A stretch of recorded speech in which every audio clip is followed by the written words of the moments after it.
ये कहानी एक ऐसे डेथ नाइट के बारे में है जिसे कि लीच कंट्रोल कर रहा था। उस लीच ने उसे कंट्रोल करते हुए पूरे एम्पायर और उसकी फैमिली को उसके हाथों ही डिस्ट्रॉय करवा दिया था। लेकिन उसे किसी तरह पास्ट में दोबारा वापस आने का मौका मिलता है। फिर वह पास्ट में वापस जाके अपना फ्यूचर को चेंज करने का कोशिश करता है। फिर चलिए हम स्टोरी को स्टार्ट करते कि उसने ये सब कैसे किया।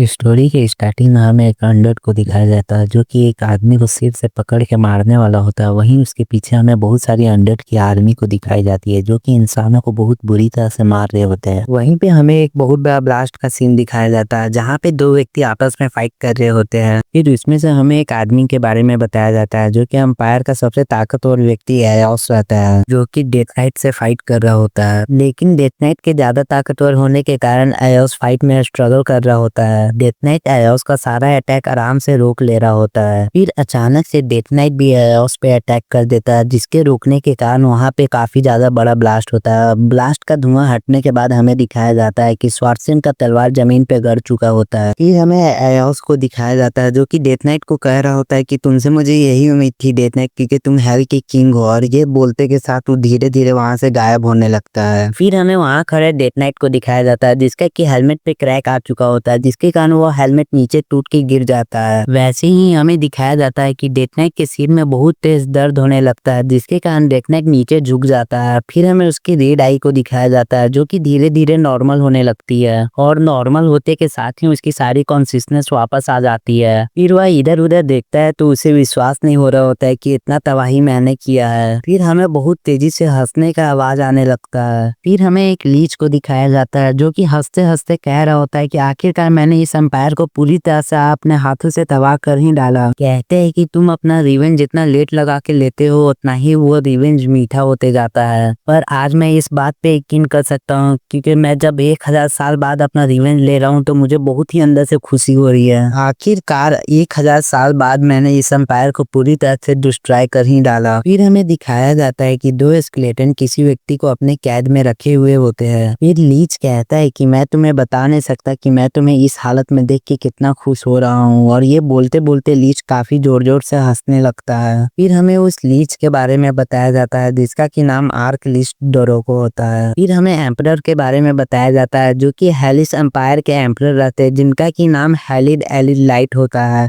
जो कि रोते हुए कह रहे होते हैं कि तुम मेरे सभी प्रजा लोग को कैसे मार सकते हो। फिर एम्परर अपनी बात कंटिन्यू करते हुए कहता है कि तुम जैसे लीच को तो नर्क में होना चाहिए था, तुम यहाँ क्या कर रहे हो। फिर इस बात को लीच अपना कॉम्प्लीमेंट लेके कहता है कि तुम्हारा शुक्रिया। फिर लीच कहता है कि तुम्हारा बकबक करना खत्म हो गया तो मैं अपना राज अभिषेक शुरू करूं। फिर एम्परर बोलने लगता है कि तुम ये क्या बकवास कर रहे हो, क्या तुम इस राज के एम्परर बनने के काबिल भी हो। फिर लीच हंसते हंसते बोलने लगता है कि मैंने इस सारे कॉन्टिनेंट को मिला के एक कॉन्टिनेंट बनाया हो, तो ऐसे भी मैं ही इस सारे कॉन्टिनेंट का एम्परर कहलाऊंगा, तुम नहीं। एम्परर अपने दांत पीसते हुए बोलता है कि डैम इट, ये क्या हो रहा है। तभी हमें सारे डीमन जनरल को दिखाया जाता है जो कि सभी हावर में उड़ के कह रहे होते हैं आपने बहुत अच्छा किया डीमन किंग, सभी इंसानों के ऊपर कब्जा करके। फिर जो है डीमन किंग कहता है कि डेथ नाइट जाके मेरा ताज ले आओ, मुझे ताज को पहन के देखना है कि कैसा लगता है। फिर हमें उस ताज को दिखाया जाता है जो कि बहुत ही ज्यादा चमक रहा होता है, जिसे कि डेथ नाइट अपने हाथों में पकड़ा हुआ होता है। फिर डेथ नाइट उस ताज को अपने हाथों में लेके थोड़ा आगे बढ़ के रुक जाता है। फिर डीमन किंग कहता है कि आओ डेथ नाइट, तुम अपने हाथों से मुझे इस ताज को पहनाओ, क्योंकि तुम्हारे कारण ही हमने इस लड़ाई को इतनी आसानी से जीत पाया है। बताओ तुम क्या गिफ्ट चाहते हो। इतना कुछ बोलने के बाद भी डेथ नाइट का जब रिप्लाई नहीं आता है तब डीमन किंग भी चुप हो जाता है। फिर वो कहता है कि मैं ये सब क्या बोल रहा हूँ, मैं तो भूल ही गया था, ये तो मेरा एक गुलाम है जिसे कि मैंने खुद से ही क्रिएट किया है। ये सभी लोग का सबसे बड़ा गिफ्ट यही है कि इन लोग मेरा जिंदगी भर सेवा करे। फिर डेथ नाइट अपने मैजिक से उस ताज को डीमन किंग के सामने भेज देता है, जिसे देख के डीमन किंग एकदम हैरान हो जाता है कि ये डेथ नाइट क्या कर रहा है, अपने मैजिक से इस ताज को मेरे तरफ क्यों भेज रहा है। तभी अचानक से डेथ नाइट उस ताज को ब्लास्ट कर देता है। अचानक से इस ब्लास्ट को देखते हुए सभी डीमन जनरल हैरान हो चुके रहते हैं। तभी हमें डीमन किंग को दिखाया जाता है जो कि अपने बैरियर के मदद से इस ब्लास्ट से बच चुका रहता है। फिर हमें सभी डीमन जनरल को दिखाया जाता है जो कि डीमन किंग के सामने आके खड़े हो जाते हैं अटैक करने के लिए। फिर डीमन किंग सभी लोगों को रुकने के लिए इशारा करता है और कहता है डेथ नाइट तुम ये क्या कर रहे हो। फिर डीमन किंग को दिखाया जाता है जिसने की डेथ नाइट के अटैक रोकने के बावजूद भी उसे चोट लग चुकी रहती है। वो मन में सोच रहा होता है कि मैंने तो उसका अटैक रोक लिया था, तब मुझे चोट कैसे लगी। डीमन किंग कहता है कि मैंने तो तुम्हें कभी अटैक करने के लिए कहा ही नहीं था। फिर डेथ नाइट कह रहा होता है कि आखिरकार मैं अब आजाद हो ही गया। फिर हमें पूरी तरह से डेथ नाइट को दिखाया जाता है जो कि बहुत ही ज्यादा कूल लग रहा होता है। वो कह रहा होता है कि आखिरकार मैं अब अपना इच्छा अनुसार जो मन वो कर सकता हूँ। सभी डीमन जनरल डेथ नाइट को कह रहे होते हैं कि तुम ये क्या बकवास कर रहे हो डेथ नाइट, आखिरकार हमने तो तुम्हारी सारी याददाश्त मिटा दी थी, तो तुम्हारी याददाश्त वापस कैसे आ गई। फिर डेथ नाइट कहता है कि तुम्हें क्या लगा था कि तुम सभी लोगों ने मेरी याददाश्त मिटा दी, बट सच बात तो ये है कि मेरी याददाश्त कभी आज तक गई ही नहीं थी। तुम लोगों ने मेरे सोल को मेरे बॉडी के अंदर ट्रैप कर दिया था, लेकिन मैं बाहर क्या हो रहा है वो सब देख भी सकता था और महसूस भी कर सकता था। इस कारण मुझे सब पता है कि तुमने मेरे से क्या क्या करवाया। फिर डीमन किंग बोल रहा होता है कि तुम जो बोल रहे हो वो सच है, तो तुम तो मेरे सबसे अच्छा एक्सपेरिमेंट में से भी एक हो, इसलिए मैं तुम्हें एक मौका देना चाहता हूँ। तुम मेरे 5 डीमन जनरल को हरा दोगे तो मैं तुम्हारी सारी गलतियों को माफ कर दूंगा। ये बोलते के साथ ही वो सभी अपने डीमन जनरल को भेज देता है अटैक करने के लिए और कहता है कि तुम इससे तब तक फाइट करो जब तक मैं कोई तरीका ना खोल लूं इससे दोबारा अपने कंट्रोल में करने का। तभी सारे डीमन जनरल मिलके डेथ नाइट पे एक साथ अटैक कर देते हैं। तभी वहाँ बहुत बड़ा ब्लास्ट होता है जिसका इम्पैक्ट डीमन किंग तक भी आता है। तभी डेथ नाइट अपना सबसे ताकतवर अटैक लॉन्च करता है। उस अटैक के कारण सभी डीमन जनरल एक बार में ही मारे जाते हैं। उस अटैक का इम्पैक्ट डीमन किंग तक भी आता है जिसके कारण डीमन किंग भी पीछे चला जाता है। फिर डीमन किंग कहता है कि अब ऐसी ही बात है तो मुझे ही फाइट में आना होगा, और कहते के साथ ही जितने भी लोग वार में मरे हुए होते हैं वो सभी लोगों को अनडेड में कन्वर्ट करके अटैक करने के लिए भेज देता है। तभी हमें सभी अनडेड को सामने की ओर से दिखाया जाता है जो कि बहुत ही खौफनाक दिख रहे होते हैं, जो कि सभी रोर करते हुए सामने की ओर अटैक करने के लिए जा रहे होते हैं। फिर डेथ नाइट अपने बॉडी में से ऑरा रिलीज करते हुए रेडी हो जाता है और सभी लोगों को अपनी जगह पे रुक जाने के लिए बोलता है। का बोलते के साथ ही इतना ज्यादा प्रेशर निकलता है कि सभी अनडेड अपने जगह पे ही रुक जाते हैं। तभी उसकी आंखों को दिखाई जाती है जो कि ब्लू कलर में ग्लो करने लगती है और वैसे ही अपना मुट्ठी बंद करते हुए कहता है कि तुम सभी लोग जहाँ से आए वहाँ वापस चले जाओ। उसके ऐसे बोलते के साथ ही सभी अनडेड डीमन किंग के सामने ही ब्लास्ट हो जाते हैं। फिर डीमन किंग कांपते हुए सोचता है कि ऐसा नहीं हो सकता, इसने मेरी सभी अनडेड आर्मी को बिना कुछ किए हुए ही हरा दिया। फिर हमें डेथ नाइट को दिखाया जाता है जिसके बॉडी में से बहुत ही भयंकर ऑरा निकल रहा होता है। फिर डीमन किंग घबराते हुए डेथ नाइट को कहता है कि मैं जानता हूँ कि तुम मेरे से नाराज हो क्योंकि मैंने तुम्हारे साथ ये सब किया, लेकिन उसकी किसी भी बात का डेथ नाइट पे कोई फर्क नहीं पड़ रहा होता है। फिर हमें डीमन किंग को दिखाया जाता है जो कि अपने मन ही मन हंस रहा होता है और बोलता है कि मुझे पता था ये सब एक न एक दिन जरूर होगा, इस कारण मैंने बहुत सारा बॉडी को प्रिजर्व करके रखा है। जैसे ही मैं मरूंगा वैसे ही मेरी आत्मा नई शरीर में चली जाएगी और मैं फिर से दोबारा जिंदा हो जाऊंगा, और जैसे ही इसे लगेगा कि ये जीत गया वैसे ही मैं दोबारा आके इस पे कंट्रोल कर लूंगा। फिर डेथ नाइट कहता है कि तुमने मुझे हजारों सालों के लिए मुझे खुद के ही अंदर कैद कर दिया, तो तुम्हें क्या लगता है कि मैं तुम्हें क्या जिंदा छोड़ दूंगा। उसकी इस तरह की जवाब सुन के डीमन किंग एकदम हैरान हो जाता है। फिर डेथ नाइट अपना अटैक रेडी करते हुए डीमन किंग को बोलता है कि मैंने अपने शरीर के अंदर कैद रख के एक ऐसा टेक्निक बना लिया हूँ जिससे कि मैं तुम्हारा सोल को भी पूरी तरह से खत्म कर सकता हूँ। फिर डीमन किंग कहता है कि ऐसी कोई टेक्निक हो ही नहीं सकती जो किसी आदमी के सोल को भी खत्म कर दे, लेकिन वो जैसे ही डेथ नाइट को देखता है कि डेथ नाइट अटैक करने वाला रहता है वैसे ही डीमन किंग सोचता है कि मैं यहाँ से भाग जाता हूँ, लेकिन डेथ नाइट का अटैक डीमन किंग के बहुत पास आ जाता है। उसके कारण डीमन किंग हैरान हो जाता है और जैसे ही डीमन किंग का ध्यान भटकता है वैसे ही डेथ नाइट का अटैक डीमन किंग को लग जाता है। लेकिन डेथ नाइट का अटैक लगने के बाद भी डीमन किंग को कुछ नहीं होता, जिसके कारण डीमन किंग बहुत खुश हो जाता है। कहता है कि हाँ मुझे पता था कि ऐसा कोई अटैक हो ही नहीं सकता जो किसी आदमी का सोल को पूरी तरह से खत्म कर दे। तभी उसकी आत्मा उसके शरीर में से निकलने लगती है जिसके कारण वो काफी जोर जोर से चिल्लाने लगता है। फिर हमें दिखाया जाता है कि उसकी आत्मा एक ब्लैक होल टाइप की चीज में जाने लगती है। उसका आत्मा पूरी तरह से ऑब्जर्व हो जाने के बाद उसकी शरीर हवा में ही ब्लास्ट कर जाती है। वैसे ही उसका स्केलेटन सर जमीन पे गिरता है। उसका स्केलेटन को गिरा देख डेथ नाइट उसके पास जाके उसको पूरी तरह से क्रश करते हुए कहता है कि तुम नर्क में जाओ डीमन किंग। फिर हमें एम्परर को दिखाया जाता है जो कि कांपते हुए डेथ नाइट को देख के सोच रहा होता है कि यहाँ पे ये क्या चल रहा है। फिर डेथ नाइट जमीन पे बैठते हुए कहता है कि आखिरकार फाइनली अब ये सब खत्म हो ही चुका, अब मुझे सिर्फ एक ही काम करना है। ये बोलते के साथ अपना स्वार्ड को वो हाथ में पकड़ लेता है। मुझे उन सभी लोगों से माफी मांगनी होगी, उसके मौके के लिए मुझे मरना ही क्यों ना पड़े, क्योंकि मैंने अपनी पूरी फैमिली को अपने हाथों से मार डाला था। मैं सभी लोगों से माफी मांगना चाहता हूँ, प्लीज मुझे सभी लोग माफ कर देना। ये बोलते के साथ वो अपने आप को मार लेता है। फिर उसे एक आवाज आता है जो कि कह रहा होता है कि जल्दी उठो डैमियन, जल्दी उठ जाओ। ये आवाज तो मुझे अपनी बहन लुइस की लगती है, ये कैसे हो सकता है। ये बोलते के साथ डैमियन अपना आँख खोलता है। डैमियन को अपनी बहन का चेहरा दिखाई दे रहा होता है, जिसके कारण वो कहता है आखिरकार ये अच्छा ही हुआ कि मैं नर्क जाने से पहले अपनी बहन का चेहरा तो देख पाया। फिर डैमियन अपनी बहन को अच्छी तरह से देखने के बाद कहता है कि बहन तुम इतनी जवान कैसे दिख रही हो। फिर उसकी बहन कहती है अरे मेरे भाई, तुम इस तरह से मुझे मक्खन लगा रहे हो कि मैं पिताजी से तुम्हारी कोई शिकायत ना करूं। अच्छा कोई बात नहीं, मैं तुम्हारी शिकायत पिताजी से नहीं करूंगी। ऐसे भी लग रहा है आज बारिश होने वाली, इसका नबी घर चलो। फिर डैमियन अपनी बहन को पीछे से जाते हुए देख के समझने का कोशिश कर रहा होता है कि ये सब क्या हो रहा है, क्योंकि मैंने अपने हाथों से ही मैंने अपने पूरे घर को डिस्ट्रॉय कर दिया था और सभी लोगों को मार दिया था। तो ये सभी क्या चीज हो रहा है, क्या मुझे मत बताना कि ये सभी एक ड्रीम है, या अब तक मैंने जिस डीमन किंग को देखा था ये सपना था। ये सोचते हुए वो घबराने लगता है, जिसके कारण वो अपने अगल बगल देखता है तो उसे एक स्टिक दिखाई देती है, जिसको पकड़ के वो सोचता है कि मैं अपना ताकत देखता हूँ कि मेरे पास पावर अभी भी है कि नहीं। फिर वो लकड़ी को पकड़ के एक बड़ा सा पत्थर के पास चल जाता है, फिर अपने अटैक करने का पोजीशन में आ जाता है और उस बड़े से पत्थर पे अटैक कर देता है। वैसे ही वो लकड़ी टूट जाती है। फिर हमें दिखाया जाता है कि जहाँ पे उसने अटैक किया हुआ रहता है वहाँ पे क्रैक आना शुरू हो जाता है। उस क्रैक को देख के एमसी हैरान हो जाता है। थोड़ी देर तक उसी पोजीशन में खड़े रहने के बाद कहता है फाइनली मेरी सारी ताकत अभी भी मेरे साथ है। फिर वो पत्थर में धीरे धीरे क्रैक आने लगती है और अचानक से पूरी तरह से टूट जाता है। लेकिन ये अटैक करने के कारण उसका पूरा शरीर कांपने लगता है, लेकिन वो कांपते कांपते हंसने लगता है। धीरे धीरे वो बहुत तेजी से हंसने लगता है और हंसते हंसते वो नीचे बैठ जाता है। फिर हमें दिखाई जाती है कि उसकी हाथें अभी भी कांप रही होती है। फिर हमें दिखाया जाता है कि बारिश स्टार्ट हो जाता है। वैसे ही हमारा एमसी रोने लगता है। वो कहता है कि मैं सोचता था कि काश कर मैं पास्ट में आ पाता, आखिरकार मैं पास्ट में दोबारा रिकार्डिनेट हो ही गया। अब मैं कभी भी अपना फैमिली को दोबारा छोड़ के नहीं जाऊंगा। फिर वो अपने हमें पास्ट के बारे में बताता है, कहता है कि मेरे पास एक ऐसा टैलेंट था जिसके कारण मैं अपना फैमिली का हॉनर खराब करने का तरीका ढूंढ ही लेता था।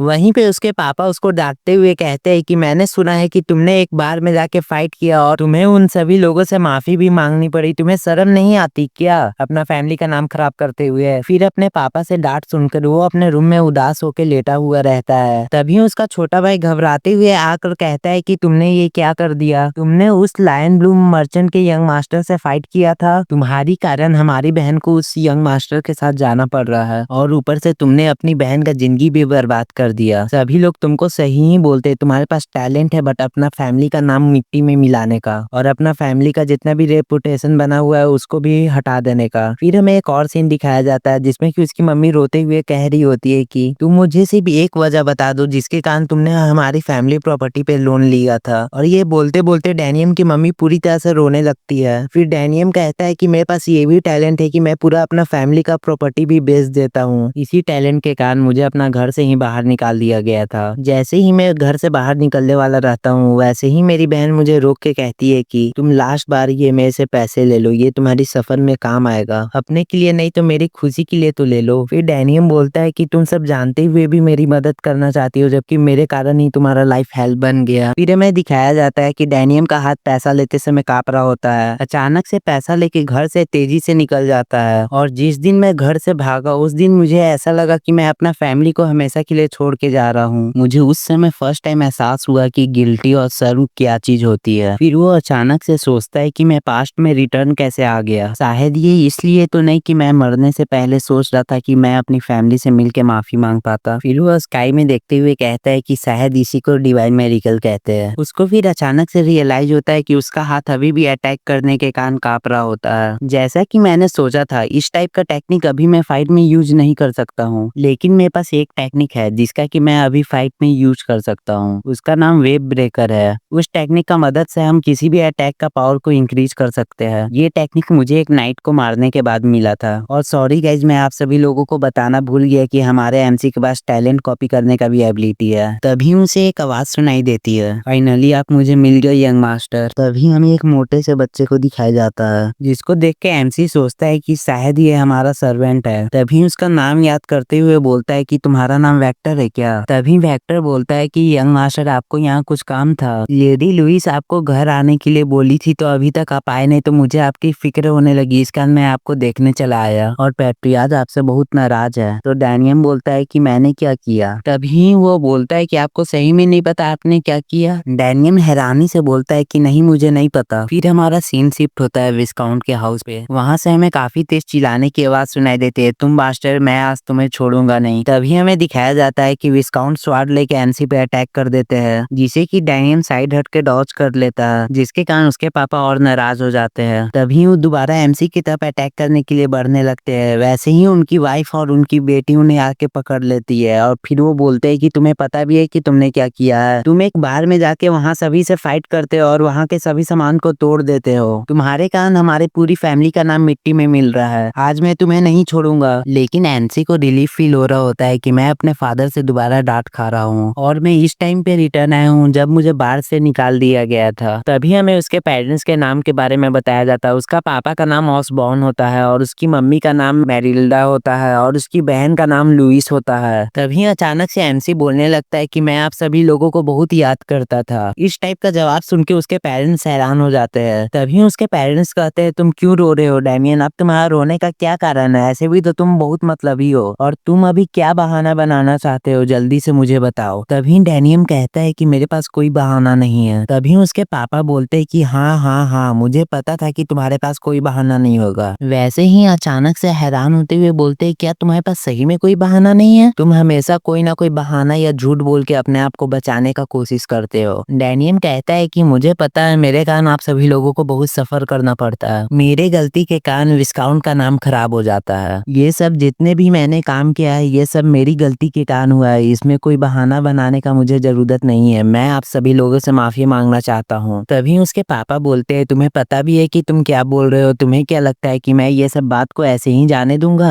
डैनियम बोलता है कि नहीं, आपको कोई भी चिंता करने की जरूरत नहीं है, मैं ये सब चीजों को अपने से ही संभाल लूंगा। वैसे ही उसके पापा बोलते हैं क्या तुम इस सब को अपने से संभाल लोगे? फिर डैनियम जाते हुए बोलता है कि हाँ, मैं अपना गलतियों को खुद से ही ठीक करना चाहता हूँ और मुझे वहां से आने के बाद आप मुझे जो भी सजा दीजिएगा मैं उसमें कुछ भी नहीं बोलूंगा। उसकी इस तरह के बात सुन के उसके सभी फैमिली मेंबर हैरान हो जाता है और कहते हैं लगता है उस दिन मैंने इसे कुछ ज्यादा ही मार दिया था, इसके कारण इसके माथे में चोट लग गया है। तभी हमें मर्चेंट टाउन को दिखाया जाता है जिस बार के सामने वेक्टर और डैनियम आ चुके रहते हैं। तभी वेक्टर डैनियम को कहता है कि मुझे पता चला कि सिंडिकेट इन सभी बार वाले का सपोर्ट करता है, इस कारण आप वहाँ अंदर जाएंगे तो आपके साथ बुरा भी कुछ हो सकता है, तब भी आप यंग मास्टर अंदर जाना चाहेंगे। तभी डैनियम उसकी इस तरह की बात सुन के कहता है कि तुम्हें डर लग रहा है तो तुम वापस जा सकते हो, मुझे कोई प्रॉब्लम नहीं है। ऐसा मैं नहीं कर सकता, आप जा रहे हैं तो मुझे भी जाना ही पड़ेगा और ये बेहतर होगा कि हम और आप दोनों एक साथ बच के निकल पाए। तभी डैनियम पीछे घूमते हुए कहता है कि तुम फिक्र मत करो, मैं बार ओनर से बहुत ही शांति से माफी मांग के वापस चला आऊंगा। तभी वेक्टर डैनियम को पीछे से जाते हुए देख कर कहता है कि अगर यंग मास्टर सही से बार ओनर से माफी मांग ले तो सब कुछ ठीक हो जाएगा। तभी डैनियम वहां से जाते हुए सोचता है कि मुझे नहीं पता कि मैं पास्ट में दोबारा वापस कैसे आ गया हूँ, बट लेकिन मुझे भगवान ने दोबारा चांस दिया है तो मैं अपनी फैमिली को दोबारा अपने कारण किसी भी तरह का प्रॉब्लम में आने नहीं दूंगा। ये सब सोचते सोचते डैनियम उन सभी लोगों के सामने पहुंच जाता है। डैनियम को सभी लोग देख के हैरान हो जाते हैं। तभी वो दोनों में से एक व्यक्ति डैनियम को देख के कहता है कि हे यंग मास्टर, तुम यहाँ क्यों आए हो? तभी दूसरा व्यक्ति हाथ में चाकू लेके दिखाते हुए कहता है कि हाँ, हमने तुम्हें कहा था ना कि तुम अपना फेस यहाँ दोबारा नहीं दिखाना, तब तुम यहाँ क्यों आए हो? तभी डैनियम इन दोनों का बात सुनते हुए सोचता है कि मुझे याद तो नहीं है कि ये दोनों कौन है, बट मुझे जहाँ तक लग रहा है कि मैं इन सभी लोगों को जानता हूँ। तभी डैनियम बोलता है कि मैं इस बार के ओनर से माफी मांगना चाहता हूँ जो मैंने फाइट किया था उसके लिए। डैनियम की इस तरह की बात सुन के वो दोनों व्यक्ति हैरान हो जाते हैं। फिर हाथ में चाकू पकड़े वाला व्यक्ति कहता है क्या तुम सही में माफी मांगना चाहते हो बॉस से? तभी दूसरा व्यक्ति कहता है नहीं, ये माफी नहीं मांगना चाहता, ये अपने आप को दिखाना चाहता है कि बड़ा फैमिली का यंग मास्टर है, जबकि ऐसा कुछ नहीं है। तभी दूसरा व्यक्ति कहता है कि चलो ठीक है, जब तुम माफी मांगना चाहते हो तो हम तुम्हारी तरफ से बॉस को कह देंगे, लेकिन मुझे अभी भी विश्वास नहीं हो रहा है कि तुम माफी मांगना चाहते हो। तभी ये दोनों डैनियम के सामने ही बात करने लगते हैं कि मैंने तो सुना था कि ये घटिया फैमिली का यंग मास्टर है जो कि अपना फैमिली के लिए हमेशा मुसीबत खड़ा करता है, बट अब मुझे सामने से देख के लग रहा है कि नहीं, इसमें थोड़ा तो दिमाग है। तभी वो दोनों में से एक आदमी कहता है कि क्या तुमने सुना है इसकी बहुत सुंदर बहन है? तभी दूसरा आदमी कहता है तब तो बहुत अच्छी बात है। तब डैनियम को उन लोग दोनों कहते हैं अगर तुम्हारी बहन आके हमसे माफी मांगेगी तब हम तुम्हें माफ कर सकते हैं। तभी डैनियम उन दोनों के हाथ से चाकू लेते हुए कहता है कि मैंने तो सोचा था कि यहाँ से मैं माफी मांग के चुपचाप चला जाऊंगा, बट अब तुम लोग दोनों का हरकत देख के लगता है कि मुझे कुछ एक्शन लेना ही होगा। ऐसा कहते के साथ ही डैनियम उस गुंडे का एक हाथ को काट देता है। वैसे ही एमसी को ऐसा करते देख दोनों गुंडे हैरान हो जाते हैं। फिर वो गुंडा अपना कटे हुए हाथ को देखता है और फिर उसे देख के बहुत कस के चिल्लाने लगता है। एमसी को ऐसा करता देख जो दूसरा गुंडा रहता है वो फाइट करने के लिए रेडी हो जाता है। फिर एमसी कहता है कि चलो आज मैं दिखाता हूँ कि मैं किस टाइप का बंदा हूँ। उतना देर से तुम लोग देखना चाह रहे थे ना कि मेरा पर्सनैलिटी कैसा, आज तुम देखोगे मेरा पर्सनैलिटी कैसा है। फिर हमें उस गुंडे को दिखाया जाता है जो कि नीचे झुक के कांप रहा होता है। वैसे ही हमें एमसी को दिखाया जाता है जिसके कि पीछे से डेथ नाइट का ऑरा निकल रहा होता है और एमसी अपने हाथ में डैगर लेके फाइट करने के लिए रेडी हो जाता है। फिर पीछे से वेक्टर बोलता है रोते हुए कि यंग मास्टर आप ये सब क्या कर रहे हो, आपने तो बोला था कि मैं चुपचाप माफी मांग के आ जाऊंगा बट आप तो यहाँ फाइट करने के लिए रेडी हो रहे हो। उन सभी लोगों के इतना चिल्ला चिल्ला के फाइट करने के कारण वहाँ बहुत ज्यादा भीड़ हो जाता है और आपस में बात करने लगते हैं कि सभी लोग कि देखो यहाँ पे फाइट हो रहा है। तभी वो गुंडा एमसी को कहता है यू बास्टर्ड तुम्हें पता भी है कि मैं कौन हूँ। फिर एमसी कहता है मुझे नहीं फर्क पड़ता कि तुम कौन हो, मैं तो सिर्फ वही कर रहा हूँ जो काम तुमने शुरू किया था, मैं उसे खत्म करूंगा। तभी वो गुंडा अपने हाथ को दिखाते हुए एमसी को कहता है कि मुझे कहना तो नहीं चाहिए बट ये देखो कि मैं ब्लैक स्नेक गैंग का मेंबर हूँ, तुम मेरे साथ फाइट करके कभी भी जिंदा बच के नहीं जाओगे। तभी एमसी कहता है आखिरकार मुझे याद आ ही गया इन सभी लोगों के बारे में, ये सभी लोग ब्लैक स्नेक गैंग के मेंबर है। मैं इस गैंग के बारे में पिछले लाइफ में सुना था जो कि इस समय में अपना इन्फ्लुएंस इंक्रीज कर रहे थे, इस कारण उसने एक बार इस शहर में भी खोला था और मैं इनका बार में गया था तो मैंने देखा कि ये सभी लोग ओवरचार्ज कर रहे, तो मैंने उसके खिलाफ कंप्लेन भी की थी, तो उसके बाद इन्होंने मुझे मारा था। इसलिए अब मुझे समझ आ रहा है कि मुझे इन सभी लोगों से माफी नहीं मांगनी चाहिए थी,